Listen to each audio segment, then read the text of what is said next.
Bueno, nosotros con la actividad de hoy en la que vamos a participar, yo soy Clara, Alex León y Esteban, queríamos hablar un poco en relación a la situación del movimiento obrero y de la clase trabajadora a nivel internacional,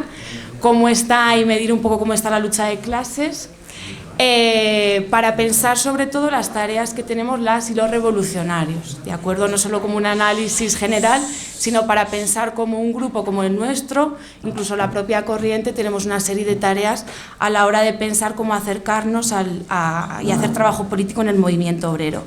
En este sentido, el otro día en la charla o el debate sobre la situación de Ucrania, Josefina hablaba y hacía una definición de cómo los marxistas pensábamos la situación a escala internacional y también en las distintas realidades nacionales, reivindicando el método marxista de análisis y de Lenin y de Trotsky, en el que pensamos distintos niveles de la realidad y ver cómo están interconectados. Por un lado, el nivel geopolítico, que es la relación entre estados, el nivel económico, que evidentemente tiene un impacto importante en la realidad, y luego está un tercer nivel en relación con los otros, que es el nivel de la lucha de clases. Este en concreto, aunque hay que verlos todos en su conjunto, sería para nosotros, para las y los revolucionarios, el nivel más importante o al que le tenemos que prestar una especial atención. ¿Por qué? Porque las tendencias que se abren en la realidad, en última instancia, se definen o terminan de definirse en función del rol de la intervención de la clase trabajadora y el nivel de lucha de clases. Y esto va a definir si las distintas tendencias van a terminar en avances o en retrocesos para la clase trabajadora. Por eso es importante para nosotros. Es importante además porque nosotros, y es lo que vamos a ver seguramente en el próximo periodo y vamos a intentar desgranar un poco hoy en la charla de hoy,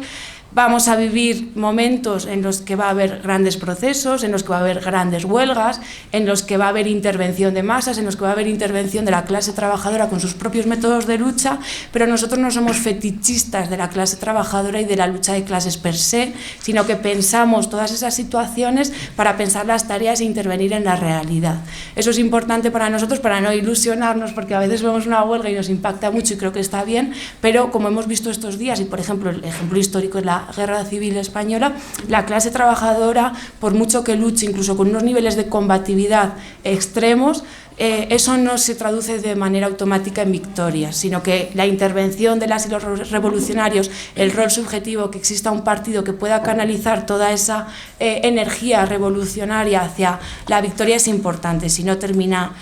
agotándose, por decirlo de alguna manera. Y como decía, y sin profundizar, porque es algo que hemos visto en varias de las charlas, que es algo transversal, hoy, la primera definición, podríamos decir que hay una situación muy dinámica a nivel de la lucha de clases, o empieza a verla, y que en el próximo periodo todo apunta a que se va a intensificar. Esto tiene que ver con la situación económica y geopolítica que vivimos, tiene que ver con las políticas neoliberales imperialistas de los últimos años que han generado una guerra. Esa guerra tiene una serie de consecuencias que llegan más allá de Ucrania, que son la propia inflación. Josefina también comentaba todo ese fenómeno que ya no es puntual o pasajero, sino que empieza a haber una estanflación en la economía y eso impacta en las distintas realidades, cae como una losa en lugares donde hay situaciones preexistentes que no eran buenas desde el punto de vista capitalista tampoco. Hay otro elemento que es el que vamos a tratar también de profundizar, el cambio de subjetividad que ha vivido o que han vivido importantes sectores de la clase trabajadora en los últimos años, fruto de la pandemia, y luego también incluso situaciones o elementos preexistentes que vienen heredados sobre todo de la crisis de 2008, que generó un aumento cada vez mayor de la desigualdad, y que eso son todo cuestiones, bueno, que empiezan a generar unas situaciones bastante inestables. De hecho, en alguna de las actividades también se rescató, se habló de ese artículo que habíamos replicado en la red de diarios, el artículo de The Economist, que hablaba, que hablaba de que en el próximo periodo iba a haber revueltas y que la inflación iba a generar sin duda insurrecciones. Como primera definición, entonces, como digo, tendríamos esa, que hay una situación que empieza a ser más dinámica y que eso sin duda se va a intensificar. Y para comenzar la charla de hoy queríamos tomar uno de los ejemplos, porque no podemos abarcar la situación internacional, que es muy dinámica en muchos lugares. Queríamos tomar como ejemplo la realidad de Estados Unidos, que es el lugar donde se pueden estar dando los fenómenos, digamos, más dinámicos o más interesantes, que incluso pueden ser un poco un espacio de análisis para nosotros, porque pueden ser preludio de lo que suceda en otros lugares, evidentemente no de manera automática, no hay una traducción mecánica, luego cada realidad, y Alex hablará un poco de la del Estado español, tiene sus propias dinámicas y realidades, pero bueno, nos puede servir para pensar lo que se viene en realidad. Y en Estados Unidos, aparte de que obviamente es el centro del capitalismo mundial, es interesante pensarlo y reflexionarlo, y luego aparte para nosotros como corriente internacional también es un lugar central, porque hay los compañeros del Left Voice, que están interviniendo allí, y nada, reflexionar sobre esta situación es importante. Yo voy a tratar de dar una visión general de los distintos fenómenos que ahí están pasando, pero lo que sí que invito, porque hoy no tenemos tiempo para profundizar en muchos detalles, es que se lea mucho, porque se está traduciendo notas de Left Voice y publicando otras escritas en los distintos diarios de la red, que se lea un montón, porque hay muchísimo material en la red de diarios sobre Estados Unidos. Y para empezar, digamos que en Estados Unidos ahí es el lugar donde se da la situación más dinámica a nivel de la clase trabajadora y de la lucha de clases. Primero han aparecido una serie de fenómenos o movimientos sociales que no se veían en décadas en los propios Estados Unidos, desde los últimos procesos de grandes movilizaciones en la década de los 70. Ahora se empiezan a ver fenómenos con un nivel de intervención de masas muy alto, que son muy dinámicos. En concreto, y el ejemplo más claro de todo ello es el Black Lives Matter, que fue un movimiento en el que, digamos, la juventud, los trabajadores y la población negra se movilizó en contra de la violencia policial contra ellos, y también en contra de toda la opresión que sufren en un sistema extremadamente racista. Este fenómeno no podemos entrar hoy en detalle en analizarlo, es bastante interesante, pero para mí lo importante para pensar, por esta caracterización de que es un fenómeno bastante masivo, es que es un fenómeno que arrastró a más sectores que a los propios activismo racializado y negro. Es un movimiento en el que participó con mucha importancia la juventud blanca, es un fenómeno en el que también participaron con sus propios métodos de lucha algunos sectores de trabajadores, además nada despreciable. Por ejemplo, yo buscaba información y los portuarios de la costa oeste de los Estados Unidos hicieron una huelga en la que participaron 58.000 trabajadores, los trabajadores conductores de autobuses en Nueva York y en Minneapolis se movilizaron también negándose a trasladar a los detenidos de las movilizaciones que la policía utilizaba en el transporte público para llevarlos a las comisarías y a las cárceles, y se movilizaron en contra de eso. Y luego hay otros sindicatos que desde ese momento están haciendo campaña por expulsar a los policías de las centrales sindicales, ¿vale? Para que no puedan estar sindicalizados con el conjunto de la clase trabajadora, porque expresan toda esa violencia policial contra los sectores negros. Hay otros movimientos sociales en Estados Unidos, este sin duda es el más impactante, es el más interesante por este acompañamiento de la clase obrera y de la juventud blanca, pero también desde hace años, al calor de la ola internacional, se viene desarrollando un movimiento por el derecho al aborto, que era hasta ahora pequeñito, pero que ahora se ha cancelado el fallo que despenalizaba el aborto a nivel constitucional en los Estados Unidos, y esto puede generar un nuevo salto, pero había un movimiento previo porque los estados podían limitar el derecho al aborto, y el movimiento se había desarrollado. Sin querer extenderme mucho más en esta parte de los movimientos sociales, quería plantear esta idea como hay una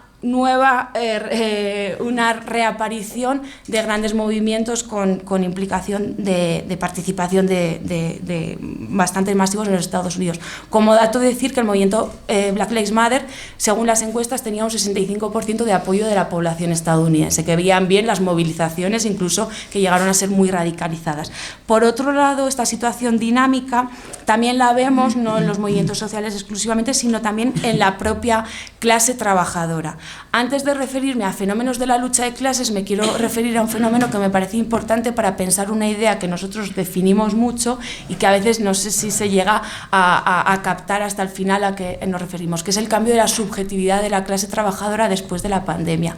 Hay actualmente un fenómeno que está siendo muy reflexionado por parte de la prensa burguesa en los Estados Unidos y a nivel internacional, que es eso que han bautizado de la gran renuncia. Que bueno, ellos utilizan el concepto de la gran renuncia, nosotros podríamos hablar más del gran descontento o gran resignación como un término que expresa mejor el fenómeno real. ¿Por qué hablan de la gran renuncia la prensa burguesa norteamericana? Bueno, hay un fenómeno real y es que hay, desde verano hasta la actualidad, hay más de 8 millones de personas que literalmente han dejado su puesto de trabajo, que es algo impactante.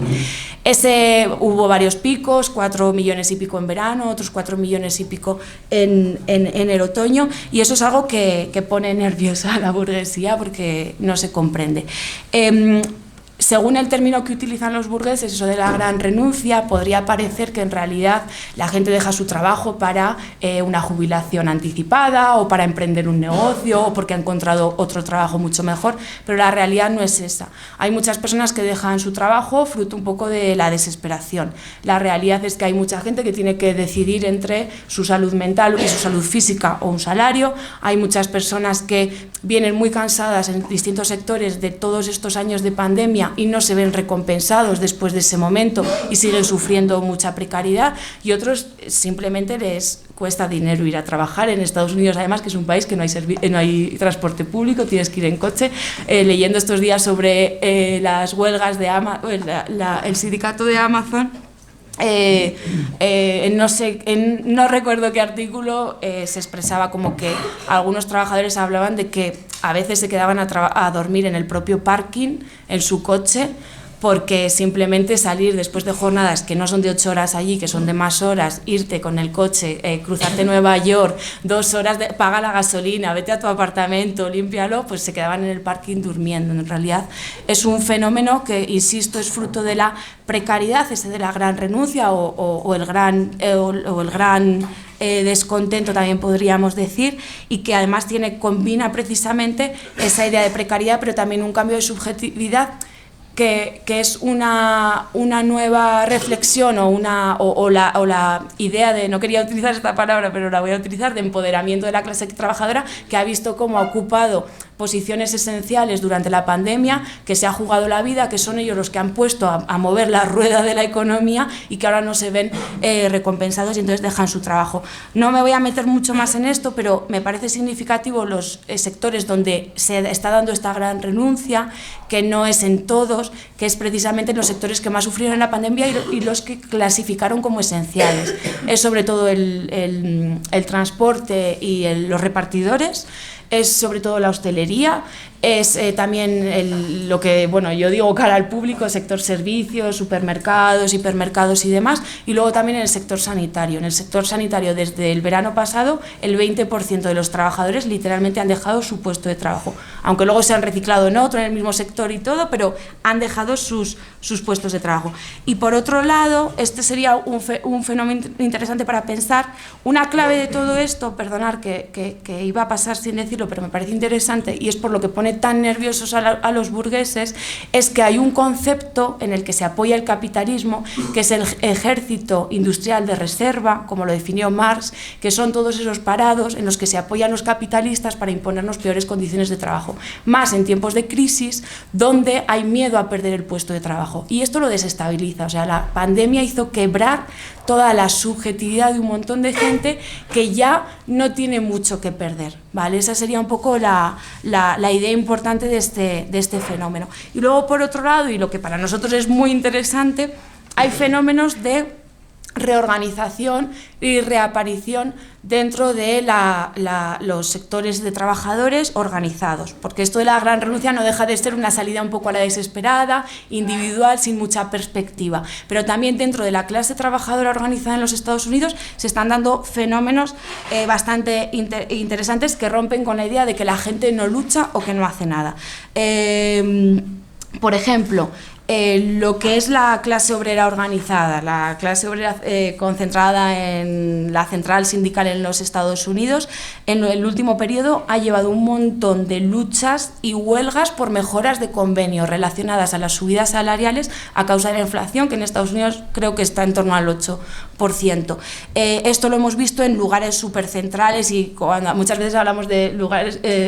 posiciones estratégicas de la clase trabajadora, la gran industria, por ejemplo, del motor norteamericana, los trabajadores de John Deere en octubre fueron 10.000 trabajadores a la huelga, también los de Volvo y bueno, otros muchos ejemplos que hay. Esto es lo que se ha conocido como el Striketober, que es el otoño de las huelgas o el otoño de las luchas y, insisto, hay muchísimos ejemplos para demostrar. Lo interesante es pensar que este otoño de luchas no viene tampoco de la nada, que tiene que ver con esa inflación, que tiene que ver con las nuevas condiciones a causa de la guerra y de la aventura imperialista y todo esto, pero también es un fenómeno que viene heredado de una dinámica que ya se veía antes de la pandemia. En 2018 y en 2019 en Estados Unidos hubo muchas huelgas, 500.000 de personas participaron en huelgas que fue las huelgas más numerosas desde hacía 30 años en los Estados Unidos. Fue el momento de la primavera docente, que tampoco tenemos tiempo para entrar en ello, pero animo y especialmente a los compañeros docentes a que lean sobre ese fenómeno y bueno, otras muchas huelgas. Esas huelgas se venían dando en parte porque hay, como comentaba antes, desde 2008 se viene arrastrando cada vez una mayor, no me va a salir ahora la palabra, una mayor división, no me sale la palabra, bueno, la mayor desigualdad, ¿vale? Por ejemplo, los trabajadores de John Deere decían, bueno, nuestros CEOs en 2020 se han embolsado unos 30 millones extra después de la pandemia, cuando se ha reactivado todo, unos 30.000 millones extra en sus salarios y en sus aguinaldos navideños, mientras ellos, que se supone que son una fábrica conquistada con un sindicato y todo, ganan $15 la hora. Como digo, esto viene de lejos, viene de un proceso de luchas anterior que ahora se reactiva al calor de la inflación. Pero sin duda el fenómeno más interesante que se está dando a nivel de la lucha de clases en los Estados Unidos, o de recomposición o reorganización de la clase trabajadora, es eso que estamos definiendo constantemente como la generación U. Es decir, son todos esos sectores más juveniles, todos ellos que trabajan en muchos de estos sectores que comentaba antes, precarios, que fueron esenciales durante la pandemia y que están llevando a cabo, que se está viviendo en esos sectores, una verdadera oleada de sindicalización. Los lugares más emblemáticos o que expresan de manera más emblemática este proceso, todos los conocemos, tampoco me voy a extender hasta el final, pero son Amazon y Starbucks, porque además son grandes multinacionales. Pensar el caso de Starbucks es importante porque puede dar cuenta de la expansión del fenómeno, porque a veces parece que es un lugar, una tienda, un almacén, pero en realidad es un fenómeno muy extendido. En Starbucks, que se venía de la nada, ahora ya hay 75 locales en todos los Estados Unidos sindicalizados y hay 150 que están en pleno proceso de legalización del sindicato. O sea, que es un fenómeno que se ha corrido como la pólvora. Luego el caso de Amazon también es muy interesante pensarlo por varios motivos. Uno es porque, bueno, todos lo identificamos como la lucha de David contra Goliat, es decir, de los trabajadores hiperprecarios que tienen que dormir en el parking porque no les da el salario para pagar la gasolina para volver a su casa, contra el tipo más rico o de los más ricos del mundo, ya no sé cómo está el ranking, y que se va al espacio con la plusvalía que les extrae a los trabajadores. Bueno, esa empresa además es una empresa que ha conquistado, y Jeff Bezos ha llegado a ser el hombre más rico del mundo porque se basa en una extrema precariedad de sus trabajadores, y para aplicar toda esa extrema precariedad se basa en políticas abiertamente antisindicales, que Estados Unidos en general ya es un país bastante antisindical, pero en concreto Amazon se esfuerza mucho por tratar de coartar cualquier cualquier iniciativa de organización de sus trabajadores. Por ejemplo, el último año dedicó solamente a asesoría antisindical, que es asesoría solamente, luego ya las cosas que pones en marcha es otra cuestión, 4 millones de dólares. Es una empresa en la que en sus almacenes, aparte de que no les da mucho tiempo a los trabajadores para pensar porque los tienen motorizados, pone carteles directamente, porque eso es legal en los Estados Unidos, de no te afilies, los sindicatos son una basura, solo te van a sacar el dinero, todo eso. Hacen, por ejemplo, reuniones obligatorias para los trabajadores donde van speakers a soltar toda una verborrea antisindical de que los sindicatos son una mierda. Y a pesar de eso, en varios lugares de Amazon se vienen dando luchas y finalmente en uno de los almacenes en Nueva York se conquistó este año un sindicato, el ALU, el Amazon Labor Union, y bueno, ahí en ese sindicato, o sea, en ese centro trabajan 8.000 trabajadores, no es un centro menor, es una empresa importante, y el 65% de ellos votaron a favor de la constitución del sindicato. Lo interesante de Amazon es que en este centro de trabajo, que es un lugar hiperprecario, trabajan muchos trabajadores que son racializados. Hay muchísima comunidad africana, de Medio Oriente y de otros lugares del mundo y de América Latina. Los trabajadores empezaron a tejer, digamos, relaciones de apoyo y de solidaridad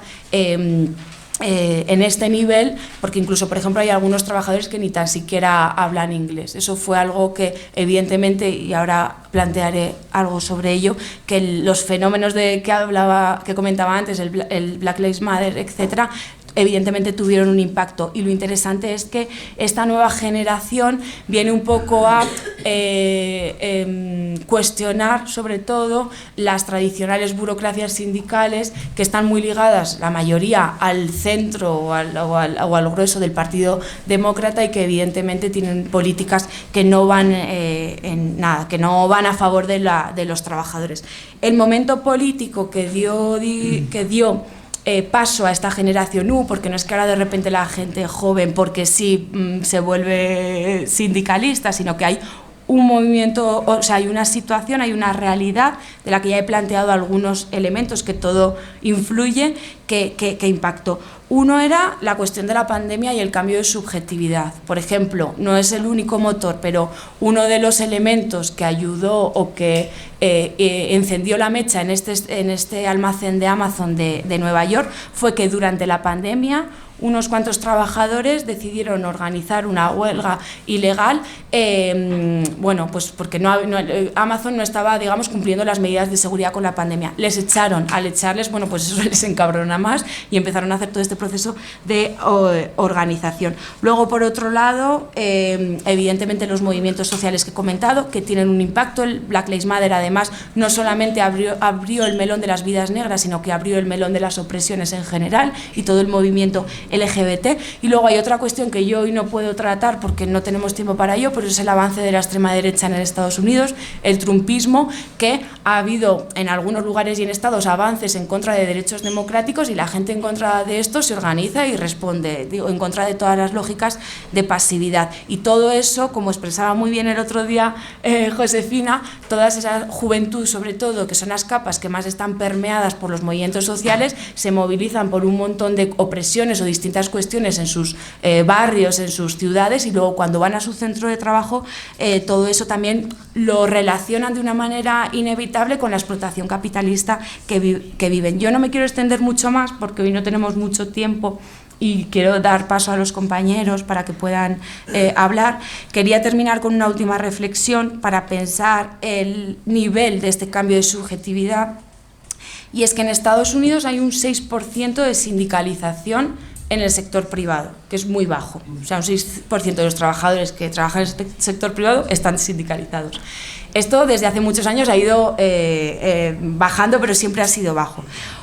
A finales del año pasado se hizo una encuesta en la que salió un dato sorprendente, y es que el 65%, un poquito más, de la población estaba a favor de los sindicatos y se predispone que también a favor de sindicalizarse. Esto seguramente, además, en los sectores juveniles sea más alto, ¿vale? Si el total es el 65%, seguramente en la juventud será el 80% y en gente más mayor un poquito más bajo. Aquí hay una discordancia. Si hay un 6% organizado y hay un 65% que están a favor de los sindicatos, quiere decir que ha habido un cambio en un periodo corto de tiempo a causa de la pandemia y todas estas cuestiones que comentábamos, de subjetividad, en el que hay personas que ya no se tragan todo ese discurso neoliberal, porque esto se da en un lugar donde, como digo, es el laboratorio del neoliberalismo a nivel mundial, donde ha habido una ofensiva muy fuerte en los últimos años con una ideología antisindical, que los sindicatos eran una mierda, que no servían para nada, que no te organices con ellos, que vamos a darte nosotros la patronal altos salarios, que tampoco te organices políticamente, que no te organices en movimientos sociales, y esto evidentemente está quebrado. Hoy, con toda la cuestión de la pandemia y toda la cuestión de la guerra, aunque no directamente se vea esa relación, eso queda quebrado. Se trata, como decía, sin duda del proceso o del proceso de reorganización y movilización de la clase trabajadora más interesante a nivel internacional. Evidentemente no está exento de contradicciones. Como comentaba antes, nosotros no somos fetichistas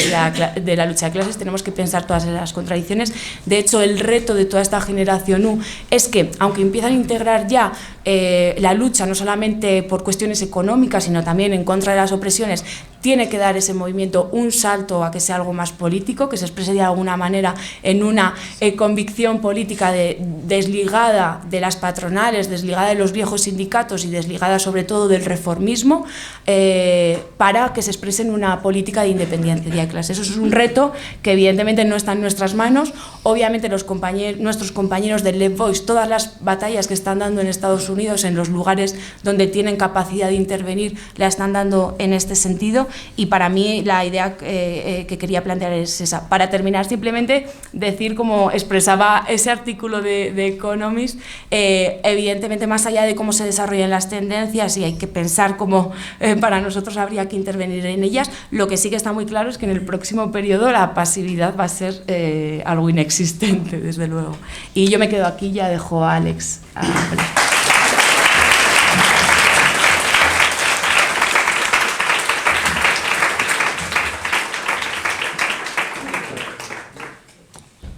¿Se me escucha bien? Sí. Vale. Nada, continuando con el hilo de Clara, vengo a hablar más de la situación del Estado español, en el que en los últimos años se está viendo pequeñas expresiones de lucha y de reorganización de la clase obrera, pero que pueden dar un cambio de tendencia en el movimiento obrero del Estado español, pero también con cierta pasividad. Y esta pasividad solo se puede entender porque precisamente, o sea, se puede entender en un periodo de crisis económica, política e incluso pandémica a nivel mundial, por un periodo de contención, por una contención que hace la socialdemocracia.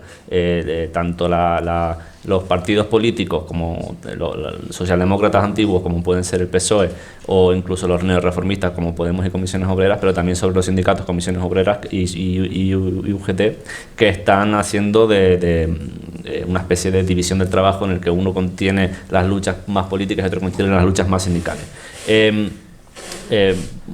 Seguro que muchos no conocéis, pero históricamente el PSOE y UGT tienen una relación histórica. Incluso en los años 80 UGT tenía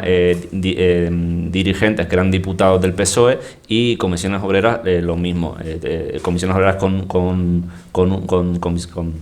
el PSE tenían también diputados. Por lo tanto, tienen una relación que hoy día se pueden expresar porque están haciendo de muro de contención de todas estas luchas.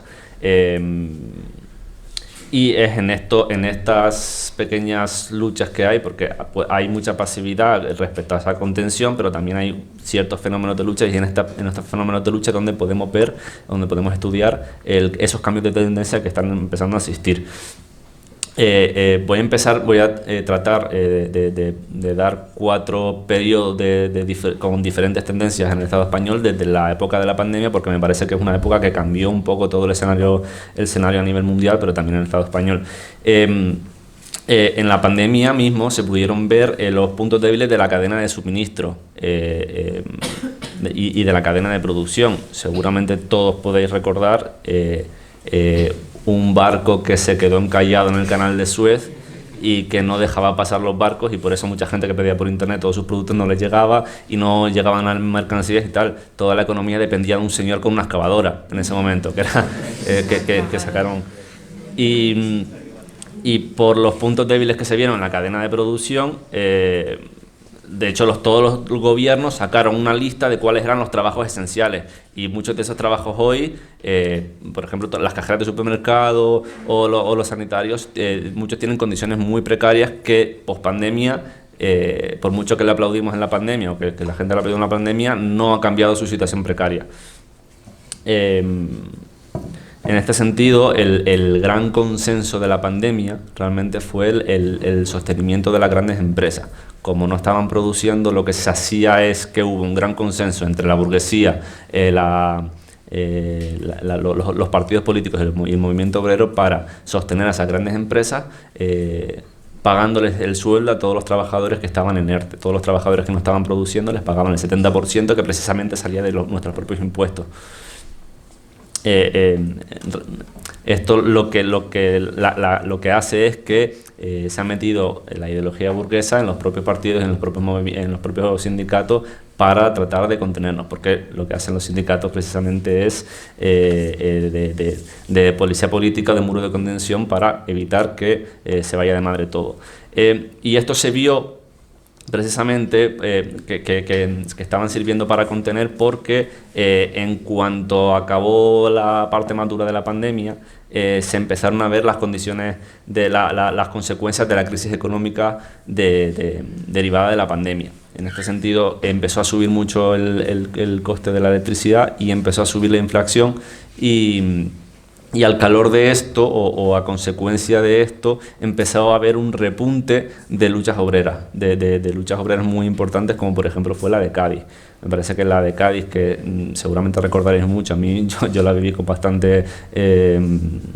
no sé, muy cercano. Incluso nosotros mandamos gente a Cádiz a cubrir la lucha, porque estaba empezando a ver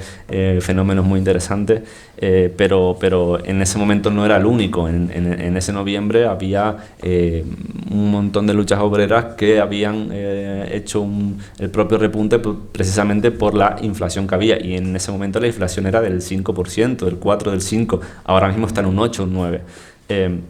Además de Cádiz hubo, por ejemplo, la de Pilkington, la de las trabajadoras de la limpieza de Castellón, la de las trabajadoras del Sado, a la que también fuimos nosotros enfrente del Ministerio de Trabajo, muchas huelgas indefinidas en Euskal Herria, también estaba el metal de Alicante en lucha, etcétera. Pero muchas de estas luchas fueron contenidas por la propia burocracia sindical y también por la propia burocracia política. Todos recordaréis también en Cádiz cómo se envió una tanqueta a perseguir a los trabajadores por los barrios, por sus propios barrios, de la propia gobierna progresista, que se lo recuerdan. Pero también hubo en la lucha de las trabajadoras de limpieza de Castellón, hubo un vídeo que grabaron a un burócrata sindical diciendo no, parad la huelga, que esto ya lo negociamos nosotros. O sea que precisamente son los propios sindicatos burocratizados los que están sirviendo como un limitante para que la lucha no se descontrole y se mantenga los límites en los que ellos desean. De decir, somos herramientas para los trabajadores, de vez en cuando hacemos alguna lucha, pero tampoco queremos cambiar ni subvertir ningún orden actual, ningún capitalismo. Y seguramente muchos preguntaréis que entonces ¿por qué intentar ganar a estos sindicatos? Porque precisamente los sindicatos, según estén en manos del movimiento obrero o de la burguesía o de la burocracia sindical, que en definitiva estaría en manos de la burguesía,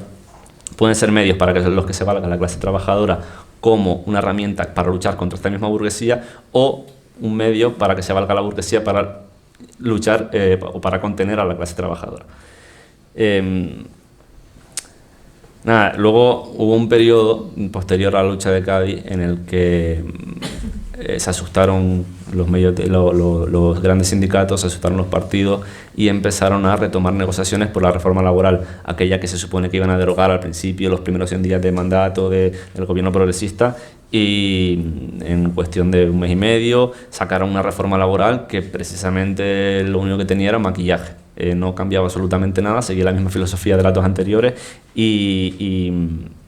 lo que pasa es que sí la vendieron muy bien. Sacaron todos los grandes medios de comunicación de estos partidos, sobre todo de los partidos no reformistas, de los grandes sindicatos, a decir que la reforma laboral que era una maravilla, que cambiaba todo el orden, todo, que se acabó la temporalidad, se acabó la precariedad y no se ha acabado absolutamente nada. Como no fue tan pasivizador como querían, luego también subieron el SMI, un poquito, que sirvió para acabar de pasivizar de alguna manera. En estos fenómenos es donde se puede ver que las propias burocracias sindicales, lejos de ser, o sea, los sindicatos a manos de las burocracias sindicales, lejos de intentar aprovechar una oleada de huelgas para conseguir mejores condiciones o incluso intentar cambiar el orden actual de las cosas, intentar superar el capitalismo, como se supone que en comisiones obreras en sus estatutos dice que quieren superar el capitalismo, pero en la realidad no dice eso. Y en vez de aprovechar esto, lo que hace es que sirven como policía política. A raíz de aquí quiero pararme a leer un párrafo de Trotsky cortito, de verdad, respecto a Inglaterra y Europa, que creo que viene muy al caso, y es que, dice, si no fuera por la burocracia sindical, la policía, el ejército, los tribunales, los lores, la monarquía, aparecerían ante los ojos de las masas proletarias como lamentables y ridículos juguetes. La burocracia sindical es la columna vertebral del imperialismo británico. Gracias a esta burocracia existe la burguesía, no solo en la metrópolis, sino en la India, en Egipto y en las demás colonias. La burocracia sindical es el principal instrumento de la opresión del Estado burgués. Y quiero añadir también a esto que creo que ese es el motivo por el que tenemos que intentar derrocar o tenemos que tratar de derrocar a las burocracias sindicales como un primer paso para acabar con el poder de la burguesía y con el capitalismo. El último periodo, que es un poco también en el que estamos, que me parece que hay un cambio de tendencia, y es que la guerra de Ucrania ha cambiado también el periodo, o sea, la subjetividad internacional, porque está empezando a haber una subida de los precios de combustible, de la electricidad, del gas, de la cesta de la compra, y a raíz de esto han empezado a haber otro periodo de luchas obreras que no han sido tan conocidas como la de Cádiz, pero que han sido bastante importantes. Por ejemplo, hubo una huelga de transporte que fue la primera huelga en el Estado español que se puede considerar como consecuencia directa de la guerra. Dejó sin abastecimiento a muchos supermercados. Yo, por ejemplo, me acuerdo que no había leche en aquella época. Y al final lo que hizo fue que obligó al gobierno a intervenir el precio de la gasolina, que es por lo que ahora cuando vas a pagar gasolina te descuentan 25 céntimos, pero además lo estás pagando tú con tus impuestos por otro lado. O sea que... Pero luego, por ejemplo, también ha habido más huelgas, que son la huelga de Cantabria, que fue el otro día, no sé por dónde está Elías, pero Elías fue a cubrirlo,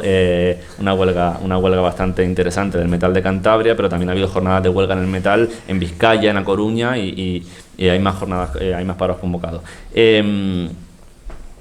Hubo también una huelga importante en la educación de Cataluña, en la que participaron los compañeros de la CRT y de Contracorriente en Cataluña, desde el Lleure y desde Educación. Pero también se están dando, por ejemplo, hoy me pasó clara una noticia de que Ryanair, que estaba en huelga, ha hecho otros 10 jornadas de huelga en julio, y es un fenómeno muy interesante porque no solo a nivel del Estado español, es una huelga internacional, y es interesante en ese sentido. Pero bueno, ha habido más huelgas en más luchas en sanidad, en telemarketing y en otros sectores. Esto lo que indica de estos 4 periodos que he contado es que una inflación, o sea, una subida del nivel de los precios, lo que hace es que pueda haber un repunte de luchas obreras. Y esto es lo que siempre decimos de la época de crisis, guerra y lo que viene después, que son las revoluciones. Estamos empezando a ver una crisis que fue la crisis pandémica y económica, en la que empezó todas las luchas de Cádiz, y ahora una guerra que también hace que haya una inflación, que empiecen a repuntar en luchas obreras. O sea, lo que hace pensar que no estamos tan equivocados.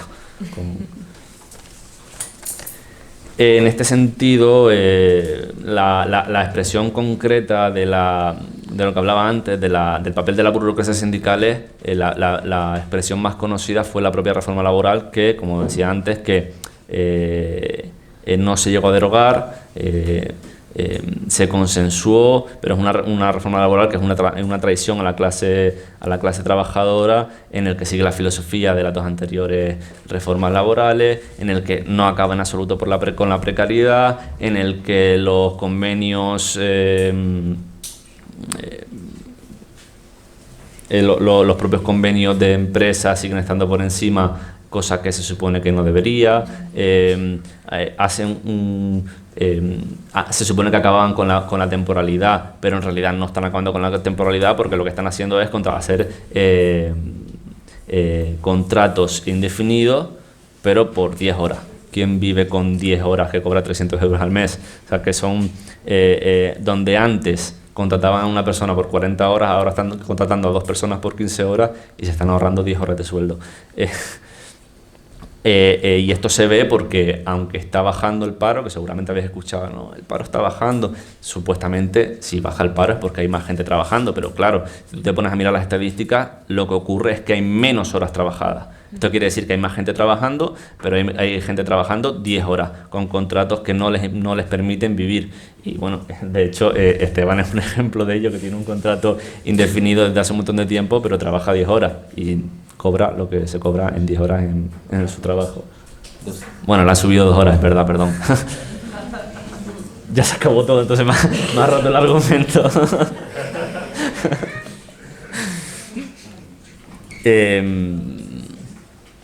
Nada, la reforma laboral en realidad no acaba en absoluto con la precariedad, y es la juventud los que sabemos mucho de precariedad. Solo conocemos precariedad precisamente, no tenemos acceso a un empleo estable, no tenemos acceso a la vivienda, no tenemos posibilidad de plantear siquiera unas vacaciones pagadas por nosotros mismos, y claro, es también los sindicatos los que no se juegan a organizar a la propia juventud. ¿Por qué? Porque trabajan en sectores más precarios y no les interesa mover el culo para precisamente organizar a los sectores que tienen más dificultad. Se contentan con tener a los viejos sectores, los más de tradición, los que ganaron hace ya 20, 30 años y que siguen señores mayores dirigiéndolos. Cuando nosotros, por ejemplo, fuimos a VIPS,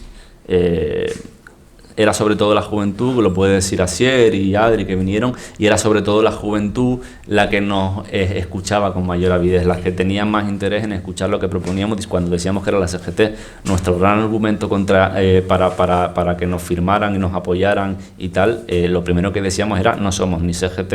o sea, no somos ni UGT, no somos ni comisiones obreras, ni somos FETICO, y ya con eso nos firmaban un papel de que se querían presentar a elecciones con nosotros. O sea, ni siquiera proponiendo nada grandilocuente, porque nos cogió también un poco a contrapié.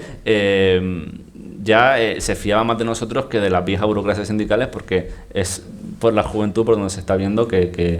esto que contaba antes Clara.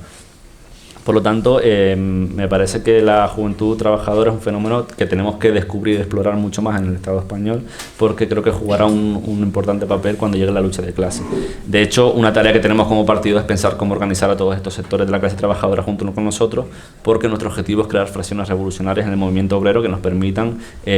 participar en las luchas que están por venir.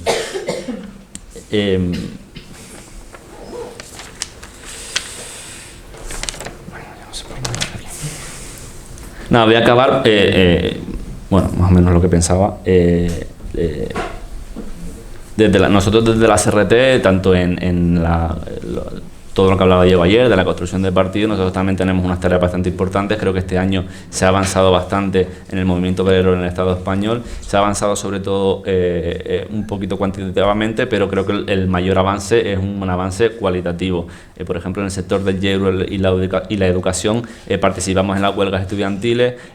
con reivindicaciones como reivindicaciones de igualdad entre trabajadores internos y externalizados, o con la Unión Obrero Estudiantil. Creo que dimos un ejemplo de ello. Pero, por ejemplo, también en Martel hicimos una gran experiencia en un momento muy difícil, en un sector muy difícil, en una empresa también muy, muy difícil. Pero el que sufrir las consecuencias de la de la represión sindical y de la propia justicia burguesa, pero a pesar de la derrota en el juicio, a pesar de no poder volver a seguir con ese trabajo sindical, por lo menos de momento, este fue un gran avance para el partido, porque aprendimos muchas cosas en el sentido de que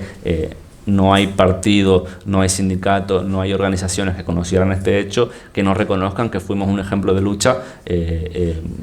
como partido. Por ejemplo, también en VIPS empezamos a ligarnos a un sector de la juventud precaria que todavía empezamos a explorar y que todavía donde tenemos que profundizar mucho más, pero que es un trabajo que hemos empezado y que va a ser muy importante en los próximos periodos. Por que sepáis, VIPS y Starbucks son de misma empresa en el Estado español, ¿vale? Por la similitud con Estados Unidos también. Y por ejemplo, en la plataforma de represaliados nosotros dimos el ejemplo de que la clase obrera se puede unir independientemente de las organizaciones de las que sea. Todo lo que repetíamos siempre era que a persona combativa, sindicalista combativa, no le mirábamos la chapa, no le mirábamos de qué organizaciones son. Precisamente el gran logro fue intentar unificar gente que era de CGT, de CNT, de Solidaridad Obrera, de no sé qué, de no sé cuánto, que llevan muchos años peleándose desde arriba por las cúpulas, y nosotros desde abajo conseguimos organizarlo. Creo que nuestra tarea más inmediata en el movimiento obrero, en este sentido, es seguir preparando el terreno para que se liguen a nosotros los sectores más avanzados de la juventud trabajadora y de la propia vanguardia obrera.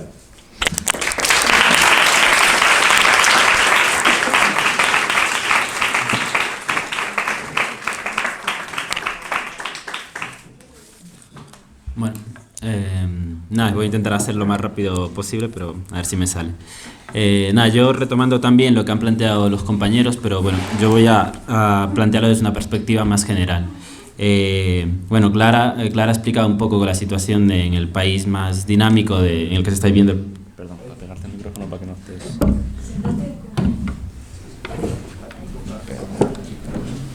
Bueno, los compañeros han planteado eso, el proceso de reorganización en el país que está viviendo, bueno, la situación más dinámica, que es Estados Unidos a nivel de la clase obrera, y bueno, ya les acaba de explicar eso, cómo eso se traslada aquí, bueno, y qué expresión concreta tiene. Yo voy a comenzar dando algunos datos para dar cuenta de cómo está la clase trabajadora a nivel objetivo, para desde ahí pensar cuáles son las perspectivas y dinámicas que se habla, y bueno, y también las tareas que tenemos nosotros como revolucionarios. Para eso voy a utilizar unos artículos de un académico norteamericano que se llama Kim Moody, que son muy interesantes y que, bueno, que creo que lo explica muy bien al respecto. Bueno, según este tipo, desde el 2000 hasta el 2019, la clase trabajadora creció en un 25% a nivel mundial. En total, en 2019 había 3.300 millones de personas que se podían considerar clase trabajadora. Objetivamente y científicamente, por datos, la clase trabajadora nunca ha estado extendida a nivel mundial como está ahora, tanto en términos absolutos como en términos relativos. Incluso, por ejemplo, el ejemplo de la revolución rusa se da cuando la clase obrera es un 5% en ese país. Bueno, esto lo menciono porque creo que, como lo comentaba Josefina en su charla, uno de los grandes sentidos comunes que ha intentado instalar el neoliberalismo es que la clase trabajadora se está extinguiendo.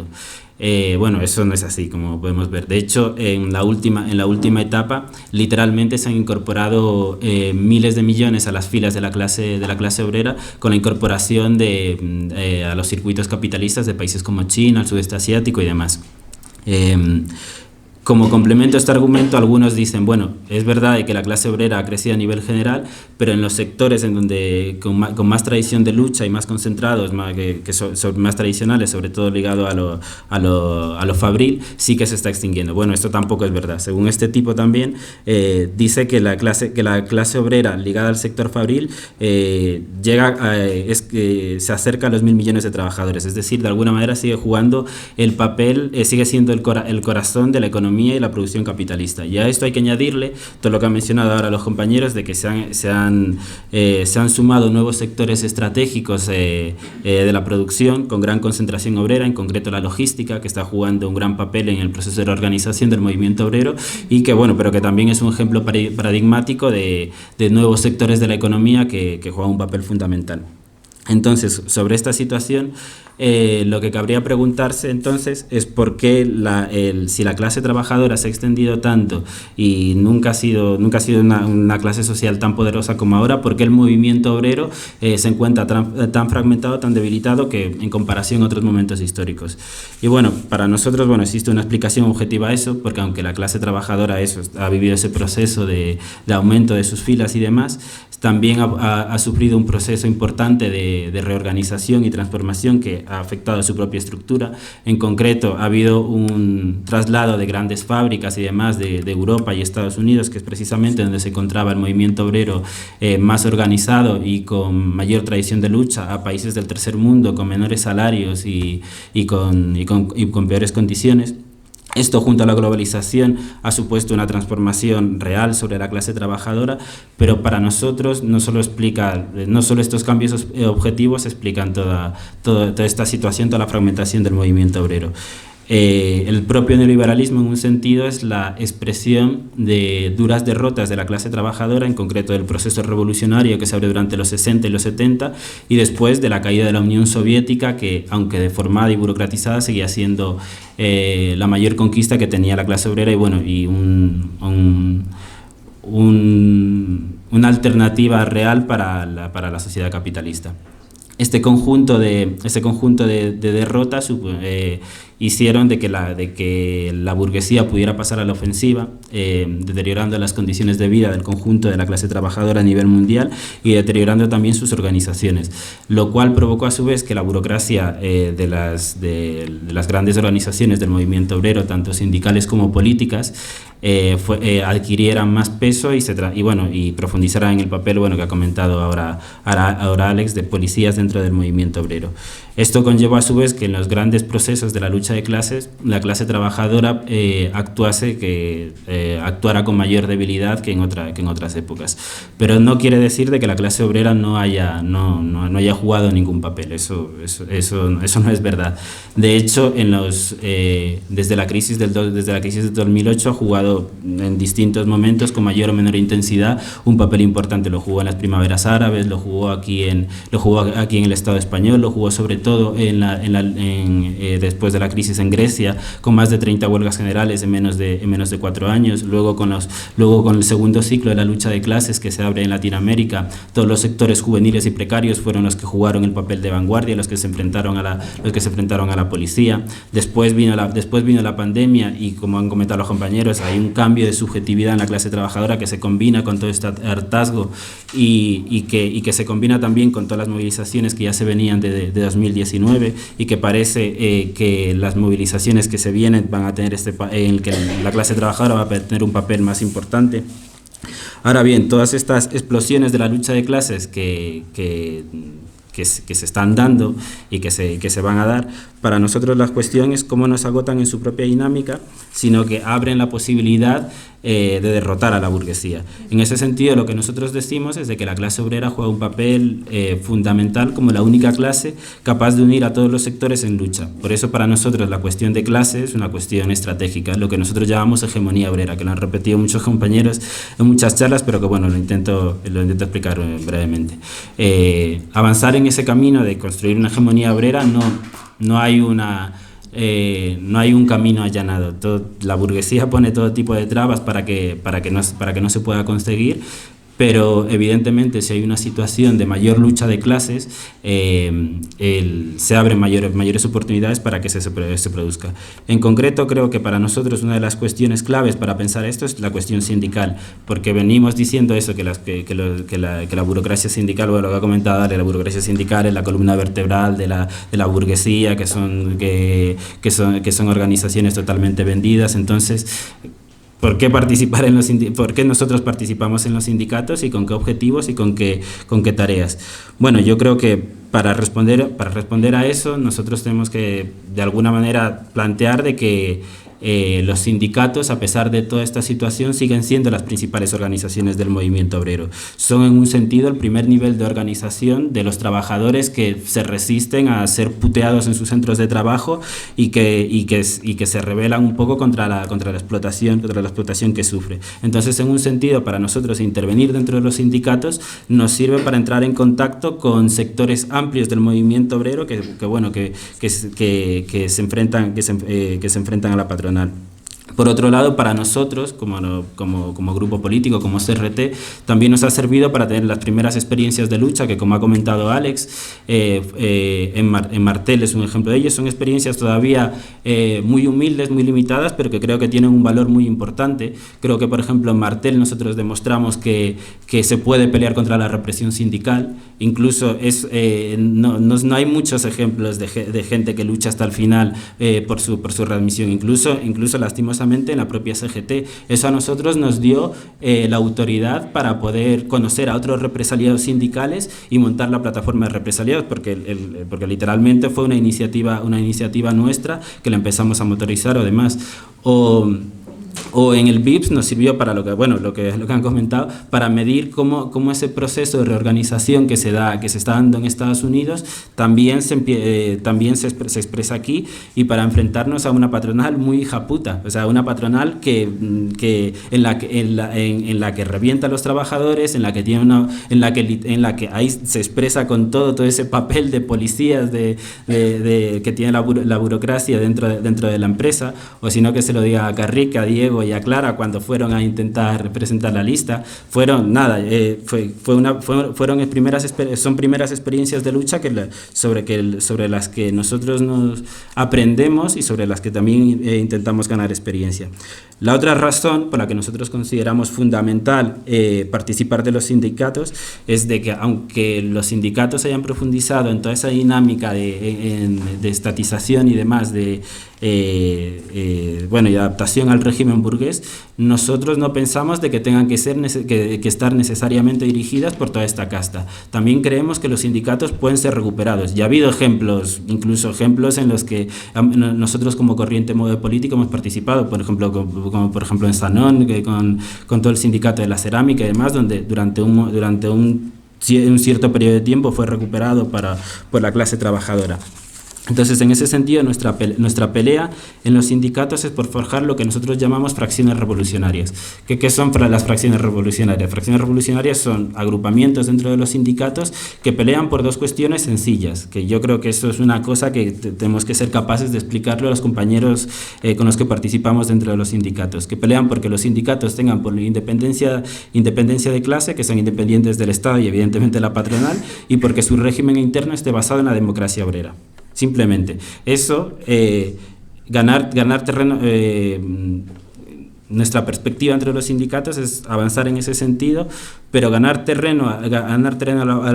la burocracia sindical no resuelve en sí mismo la tarea de articular estratégicamente la fuerza material para derrotar a la burguesía. O sea, no creemos de que ganando los sindicatos ya baste para que podamos hacer la revolución y demás.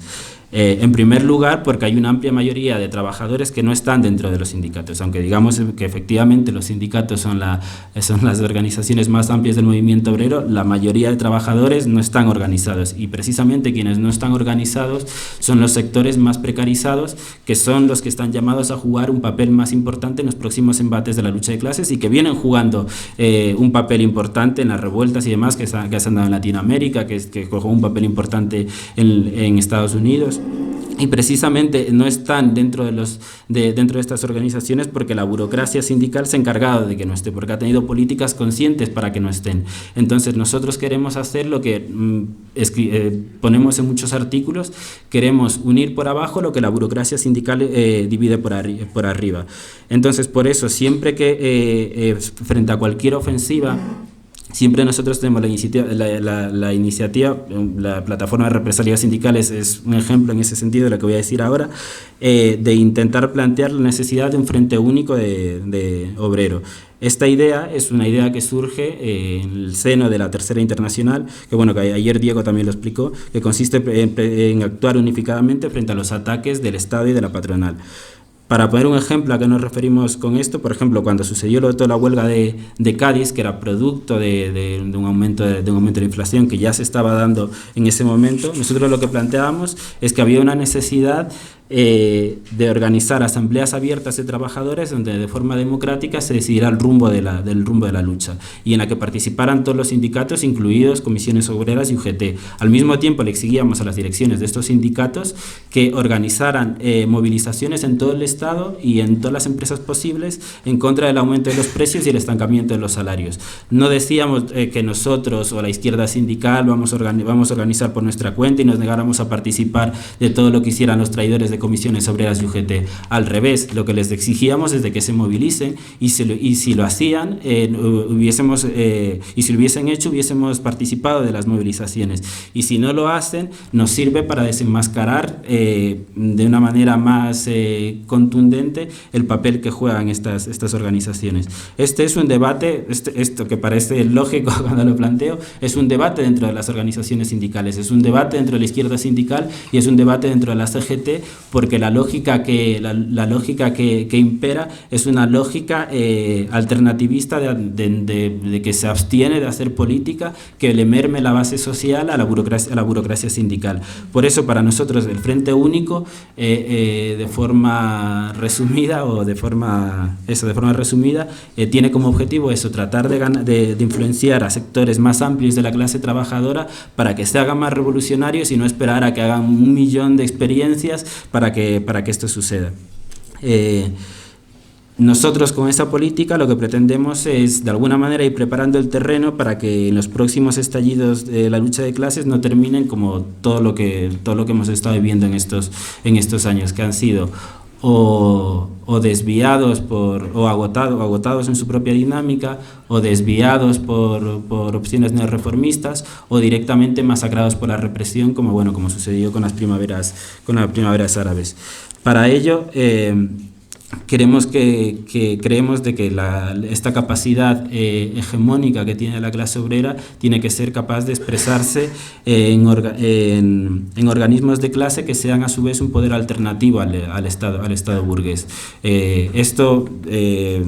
relacionándolo con toda la lógica que nosotros planteamos de Frente Único, el Frente Único llevado hasta el final en su forma más avanzada y más ofensiva es lo que los rusos llamaban soviets, que no son más que consejos obreros por centros de producción con representantes revocables que se coordinan para organizar